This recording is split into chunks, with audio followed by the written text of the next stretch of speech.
Hi guys, this is Paige. I wanted to make this video about how God takes pleasure in his children, okay? And verses that relate to this. Alright, so this is Zephaniah 3:17. The Lord thy God in the midst of thee is mighty. He will save. He will rejoice over thee with joy. He will rest in his love. He will joy over thee with singing. So it says that God will joy over us with singing, and he will rejoice over us with joy. And I just think that's such a beautiful verse. Okay. Now I want to go into Luke. Oh, okay. No, I'll go. Okay, yeah. This is Luke 15:10. Likewise I say unto you, there is joy in the presence of the angels of God over one sinner that repenteth. So it says there's joy in the presence of the angels when one sinner repents. But it's like not just the angels that are rejoicing, it's our Father and it's Jesus. They're really happy. Like that brings him pleasure, like he's pleased intensely by that, okay? And then I'm going to go into, let me see. Okay. This is Psalm 35:27. This is a very good verse. Okay. Let them shout for joy and be glad that favor my righteous cause. Yea, let them say continually, let the Lord be magnified, which hath pleasure in the prosperity of his servant. Okay, so God has pleasure in our prosperity. Now, this is not like a prosperity gospel thingy. This is more like him having pleasure that we succeed, okay? And that we fulfill our purpose here because God is for us. He's not against us, okay? And he's with us. Okay, and this kind of goes along with that verse. This is Luke 12:32. Fear not, little flock, for it is your Father's good pleasure to give you the kingdom. Okay, so he wants us to prosper, or he's pleased for us to prosper, okay? It brings him pleasure when we fulfill our missions and we succeed, and it's his good pleasure to give us the kingdom, for us to inherit the kingdom, you know? He's like behind us, like, well, actually he's in front of us, but like rooting for us to keep going. And then this is Jeremiah 31:3. The Lord hath appeared of old unto me, saying, Yea, I have loved thee with an everlasting love. Therefore with loving kindness have I drawn thee. Okay, so it pleases him.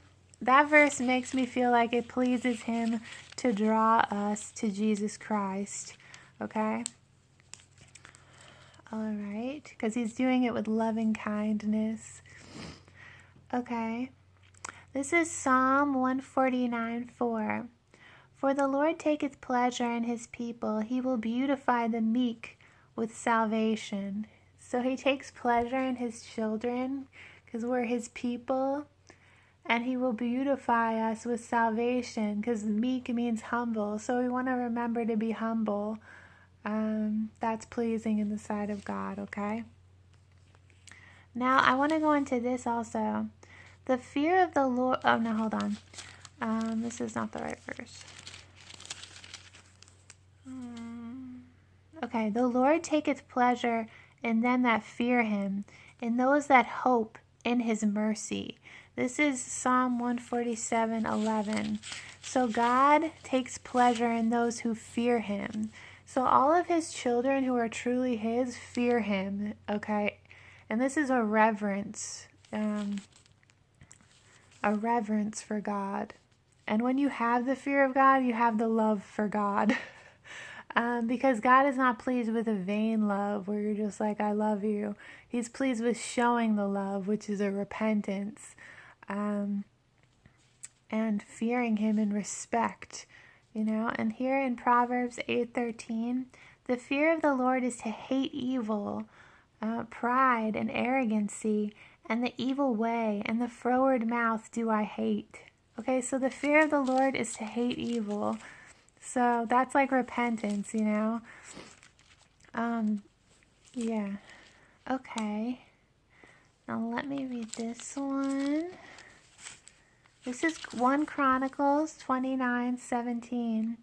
I'm just going to read like the beginning of this one. This is, I know also, my God, that thou triest the heart and hast pleasure in uprightness. Okay, so he has pleasure in uprightness. He has pleasure in goodness. And he has pleasure in those that fear him. Like, it's just awesome that he has pleasure in his children. Like, he's so pleased that we came to him, that he could draw us to Jesus Christ, that he drew us. And he has pleasure in our prosperity, like that we succeed. It pleases him when we get higher in the Lord, you know. He is for us. He's not against us. And he's rooting for us, man. And we have to remember that. Because the devil will come and lie that, oh, God's not there. God's not there. But he always is. He wants us to have like a blind faith in him that his word is true no matter what you feel, no matter what you think, you know. Because Satan will come with doubt. That's one of Satan's tricks. He made Eve doubt what God said to her. Like, hath God said this? And another version of that, this was in Genesis, another version of that verse, that's not King James, was like, did God really say this? That's what Satan will do. He'll be like, oh, this verse, does God really mean this? Are you sure? Are you sure? You know?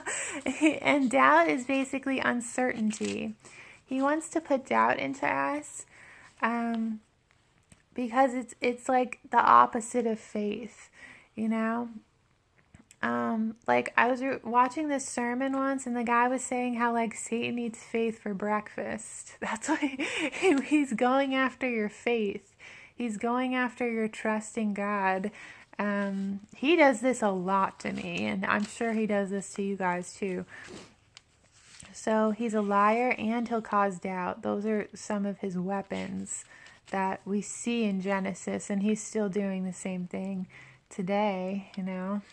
So it's good to be vigilant and like to develop a type of faith that it's like, even though you don't feel like God's there, even though you may feel feelings of uncertainty about him, you just blindly trust and have faith that he is with you, you know, through any situation. He's right there. If you're his child and you're born again, you know, and have his spirit, he's right there. And Satan wants you to think he's not, you know. Yeah. All right. Well, I love you guys. I hope that encouraged you or edified you in some way.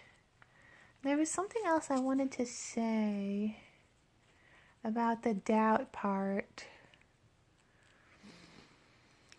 because I was going to make a separate video about how Satan causes doubt, but I think God just wanted me to include both in this video. If I remember it, I'll put it in the comments. All right, bye guys. I love you. Bye.